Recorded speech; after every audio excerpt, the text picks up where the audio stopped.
Didik TV KPM. Kembali bersama saya Aiman Sufian Azman di Didik TV KPM, dan setiap orang di luar sana, tak kira saya ke cikgu ke kan, kita pernah alami saat kita waktu kecil-kecil dulu main-main guli, merangkak dan sebagainya, dan kita meningkat sekolah rendah, dan kita meningkat remaja cikgu, dan kita meningkat dewasa. Betul. Dan setiap perubahan kita itu ada perubahan pada diri kita. Betul. Jadi tapi persoalannya cikgu, macam mana kita nak mengurus cikgu, mengurus dengan bijak. Betul. Perubahan emosi yang ada pada diri kita ni cikgu. Betul. Okey, terima kasih kepada Aiman. Kata kuncinya adalah uruslah dengan bijak. Sebab kalau kita tak urus dengan bijak, macam-macam boleh berlaku. Betul tak Aiman? Betul cikgu. Jadi antara langkah-langkah yang kita boleh amalkan untuk kita kawal emosi kita, kawal naluri seksual kita dengan cara ini contohnya. Yang pertama, kita boleh berbincang masalah dengan ibu bapa. Sebab ibu bapa ni dia sangat dekat dengan anak-anak. Jadi bila mereka berbincang, dia luahkan perasaan, ibu dan ayah akan mengambil tahu tentang apa yang anak mereka bagi tahu. Jadi dekat situ mereka boleh membimbing anak-anak mereka. Selain daripada itu, mereka juga boleh berjumpa dengan guru kaunseling di sekolah. Okey. Jadi bermakna anak-anak murid kita ni tidak hanya kata orang kita tinggalkan di rumah bersama ibu ayah, tapi bila dia di sekolah, mereka ada guru kaunseling. Dan guru kaunseling ini dia memang kemahiran dia untuk boleh membimbing, boleh kata orang memberi panduan kepada murid kita bagaimana cara nak mengawal dan mengurus perubahan emosi remaja. Sebab remaja ni usia 12 hingga 24 ni orang kata jiwa dia tengah kacau waktu tu. Oh, jiwa kacau cikgu. Jadi dia perlukan orang untuk bagi bimbingan kepada dia. Aiman. Tapi cikgu, saya kalau ni saya suka cerita pada kawan lah cikgu. Nak cerita pada mak ayah takut. Okey. Macam Aiman nak cerita pada kawan, boleh ke tidak? Okey, ada caranya Aiman. Ada caranya cikgu. Nak luahkan, nak cerita kepada kawan boleh, tapi cari kawan yang boleh dipercayai. Oh. Cari kawan boleh dipercayai. Jangan cari kawan hari ni cerita, lepas tu satu sekolah tahu. Lepas tu satu perubahan tahu. Jangan Aiman. Okey, kita nak kawan yang boleh mendengar kisah kita, menjaga rahsia kita, dan dia boleh membimbing kita. Sebab itulah jangan salah pilih kawan. Baiklah cerita dengan mak kan? Betul. Baik betul. cikgu. Seterusnya, kita juga perlu sentiasa bersyukur sebab perubahan yang kita alami dalam hidup kita ni, emosi kita ni, ianya selaras dengan peringkat umur kita. Masa kita kecil-kecil dulu kita bermain, kita tak rasa apa-apa pun. Orang kata kita, awak ni macam ni, tak terasa. Tapi bila meningkat remaja ni, kita mula jadi lebih sensitif. Tapi teguran-teguran yang dibuat kepada kita, emosi yang berlaku pada diri kita ini, sebenarnya kita perlu terima. Sebab apa? Perubahan ini untuk menjadikan kita jadi manusia yang lebih bersyukur dengan perubahan tersebut. Seterusnya, ini yang paling penting. Sentiasa berfikiran positif. Bukan mudah kita nak didik anak-anak kita daripada kecil ni untuk berfikiran positif. Betul. Tetapi mereka perlu ingat satu perkara.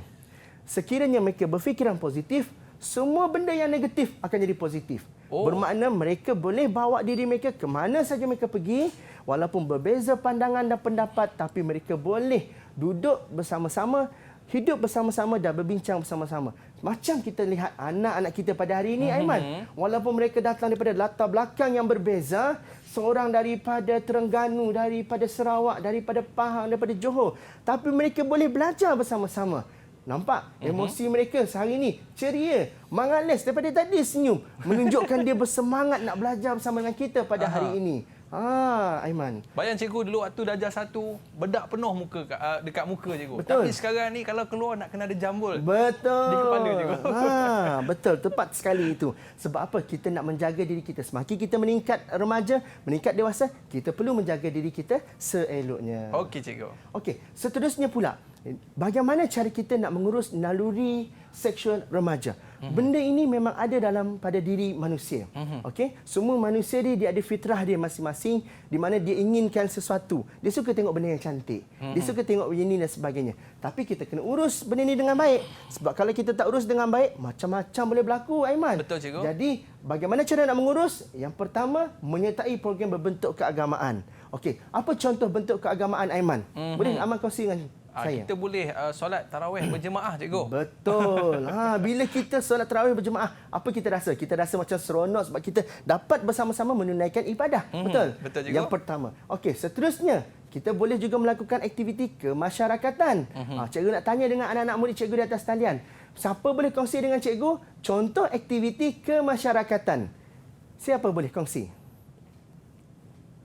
Okey. Kemasyarakatan apa tu? Kemasyarakatan. Kan Silakan. biasa kita ada buat program kat sekolah tu. Apa tu dengan cikgu, dengan ibu bapa. Siapa apa nak dia? cuba? Siapa nak cuba? Silakan. Silakan. Okey, baik cikgu. Saya tolong murid-murid kita boleh cikgu? Boleh. Sebenarnya mereka ni malu-malu. Malulah cikgu.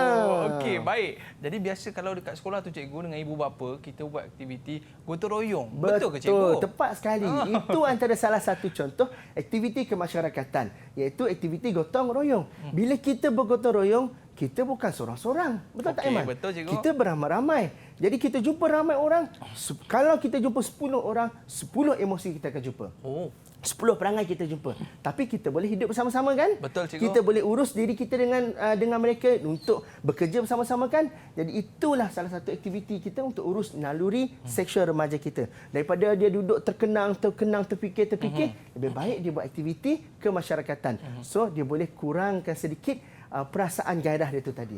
Seterusnya, melakukan aktiviti beriadah dan bersukan. Yang ni majoriti daripada anak-anak kita dia suka lakukan benda ni.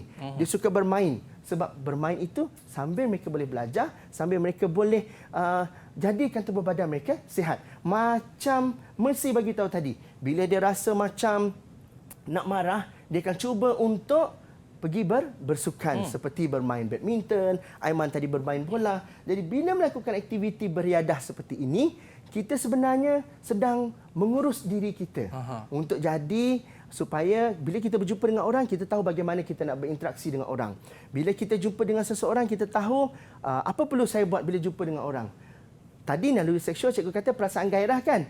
Jadi bila kita ada perasaan gairah, kita kena kawal perasaan gairah kita tersebut supaya kita berada dalam diri kita dalam keadaan sedar, dan insya-Allah anak-anak murid cikgu nanti dia boleh jadi murid yang terbaik bila dia boleh urus naluri seksual mereka dengan baik. Kalau saya tengok pengurusan ni cikgu, maknanya kita tak boleh duduk seorang-seorang lah cikgu. Betul.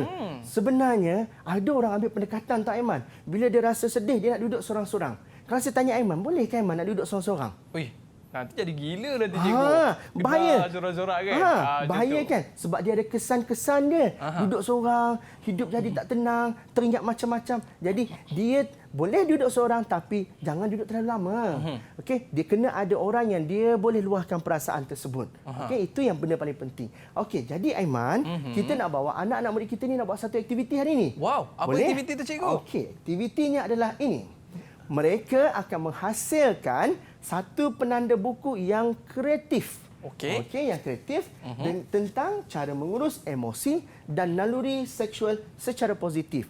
Jadi, penanda buku ni boleh diperbuat daripada pelbagai bentuk, boleh menggunakan apa-apa saja bahan.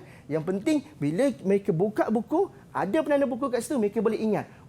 Apabila saya marah, saya kena urus emosi saya dengan baik. Mungkin bila mereka baca tu, mereka boleh ingat bagaimana cara mereka perlu mengurus emosi mereka. Jadi, Aiman, di atas meja Aiman, cikgu letakkan dah beberapa penanda buku. Jadi, hari ini kita nak ajak Aiman dengan anak-anak murid kita di atas talian, kita nak buat penanda buku sama-sama, boleh? Boleh, cikgu. Boleh. Okey, silakan. Okey, anak-anak murid cikgu yang berada di atas talian, anda boleh keluarkan penanda buku anda. Okey, anda boleh hias penanda buku anda tersebut dan boleh buat dalam pelbagai bentuk. Yang penting ianya sangat menarik perhatian. Bila kita buka, kita akan ingat sentiasa. Okey, silakan Aiman. Okey, anak-anak murid cikgu, silakan. Anda boleh mula untuk membuat penanda buku secara kreatif. Okey, cikgu. Silakan. Maknanya kita nak kena tulis kata-kata semangat yang positif lah, cikgu ya? Betul. Okey. Maknanya murid-murid kita di rumah pun boleh buat sama-sama dengan kami semua, okey? Betul. Dan bahan-bahan ini nanti anak-anak murid kita boleh dapatkan di laman portal Sumberku. Okey, baik cikgu. Jadi saya dah siap dah cikgu. Nampak Aiman siap cepat dah. Semangat ni. Ni nak letak dekat mana cikgu? Kalau penanda buku nak letak kat mana Aiman? Letak kat buku cikgu. Letak kat buku lah Aiman. Betul tak? Okey, anak-anak cikgu dekat atas talian dah siap ke belum? Dah siap? Okey, dah siap boleh tunjuk dengan cikgu dan Abang Aiman? Tengok siapa lagi lawa. Abang Aiman kita tengok siapa yang lagi. Cantik. Okey, tunjuk. Ni Abang Aiman punya. Okey, mana tunjuk? Wah, masih ada bunga-bunga lah Aiman. Ada bunga-bunga lagi cikgu. Wah, okey. Boleh tak kita nak tahu apa yang mereka tulis dekat situ? Okey, kita tanya Aiman dululah. Okey, Aiman, apa yang Aiman tulis kat situ, Aiman? Baik cikgu, sebab tadi cikgu dah kata jangan marah. Jadi bila saya bersabar daripada marah tadi cikgu, saya rasa macam indah sangat. Saya rasa tenang je kan. Sebab tu saya tulis cikgu, sabar itu indah. Hebat untuk Aiman. Tepuk tangan untuk Abang Aiman kita. Sabar itu indah. Bila emosi kita sedang membuat-buat, so kita kena sabar. Sebab sabar itu indah, kesannya lebih baik selepas itu. Okey Aiman, kita tengok hasil kerja mereka pula Aiman. Okey, sila tunjukkan hasil kerja anda. Okey Aiman pilih, siapa yang Aiman nak dahulu? Saya nak Nuha dululah. Nuha, okey. Nuha, ada bunga-bunga. Okey Nuha, boleh kongsikan dengan cikgu apakah kata-kata yang Nuha tulis dekat penanda buku tersebut? Saya cikgu, saya tulis berfikirlah positif selalu. Berfikiran positif selalu. Okey, terbaik. Tepuk tangan untuk Nuha. Kita bagi 1 bintang untuk Nuha. Hebat mereka ni. Cikgu, saya tengok mengalas macam nak tak sabar dah. Nak tunjukkan daripada tadi mengalis. Okey, kita jumpa pula mengalis. Silakan mengalis. Okey, baik. Cikgu. Okey, apa kata-kata yang mengalis tulis dekat penanda buku mengalis? Cantiknya. Silakan mengalis. Saya tulis pada penanda buku sentiasa berfikir positif. Sentiasa berfikiran positif. Terbaik. Tepuk tangan untuk mengalis. Kita bagi sentiasa fikiran positif. Betul, cikgu. kita bagi bintang untuk mengalis. Aiman. Okey, seterusnya kita nak minta siapa lagi Aiman? Latifah. Latifah. Silakan Latifah. Okey. Ya, saya cikgu, saya tulis saya selalu berfikiran positif.